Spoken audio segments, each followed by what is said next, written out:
Hey guys, this is Jasu Bakuhatsu and welcome back to Let's Play Mega Man 4 Chargeless Edition.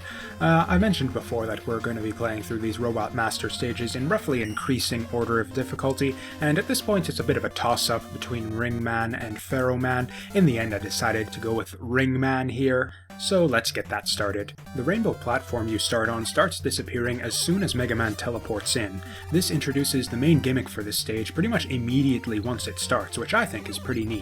On the other hand, for all my talk about the more appropriate theming of the Robot Master stages in this game, Ring Man's stage is definitely an exception. These Saturn enemies, and a mid-boss we'll see later on, are pretty much the only ring-related things you'll find here. By the way, this screen here is notably difficult to get through without taking damage, mainly due to the tricky positioning of the platforms, which don't leave you a lot of room to jump. Here I managed to do it anyways because, well, to be honest, I'm kinda good at this game. And with that, we've reached the top, where we transition from the blue to the black part of this level and our first mid-boss, which forces you to wait for this platform to rise up from the ground very, very slowly. Other than that, though, I really do like this mid-boss. You can only have 3 shots on screen at once, so you need to get in close here to be able to shoot the blocks as quickly as possible. And as usual, a good rapid-fire thumb will benefit you greatly here. Unlike the rainbow platforms in the first part of the stage, the ones here will drop you down onto increasingly dangerous hazards should you fail to outrun them. This is a common device in well-designed video game levels where you're given some time to wrap your head around a new gimmick before they start doing anything really dangerous with it. Here's a mid-boss that I do not like. This one is all about timing your shots, but there's no real hazard as long as you stand back, so the fight just drags on until you eventually learn the timing. And with that nonsense done with, we come to round 2 against the Tower Hippo.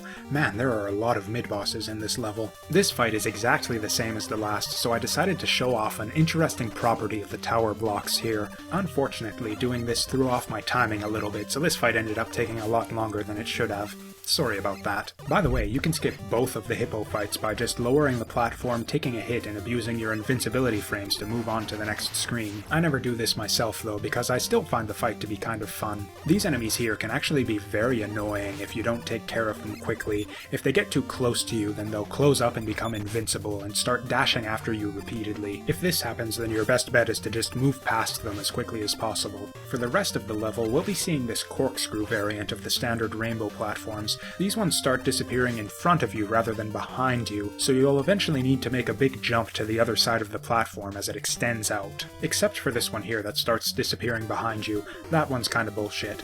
And good grief, another mid-boss. This guy I could definitely go without seeing another time. This time it's a bit tougher since he is close enough to you to hit you if he extends his rings all the way outward. Charge Shot makes that go by a bit faster, but again, only if you're too slow to get 3 shots in on every jump. And that's the end of the stage. Honestly, I think this would be a really good one if it weren't for those stupid slinky mid-bosses.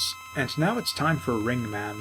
This can be a very tricky boss if it's your first time playing the game, but he follows a rigid pattern that can be exploited very consistently once you know how to deal with it. The trick here is to stay close to the boss, which greatly reduces the number of things that you have to worry about. If you keep your distance, then he'll start throwing rings as he's running towards you, and the ring that he throws in the air becomes a lot tougher to dodge. Now, if you want to stay close, you need to learn a few precisely timed jumps, namely the one over his boomerang both ways and the one as he runs towards you. Once you get these down, this is a very easy fight. Easy enough even to do it without taking damage, apparently. Like I said, kinda good at this game. And for something even more impressive, check this out. What happened there is a glitch that occurs if Mega Man is standing in the exact center of the room when the victory fanfare kicks in. Instead of jumping up to collect his power, he'll just kind of teleport there for some reason. This glitch requires pixel-perfect positioning, so it ended up taking 4 videos for me to get it right. And that's all for Ring Man. Thanks for watching, and I'll see you all next time.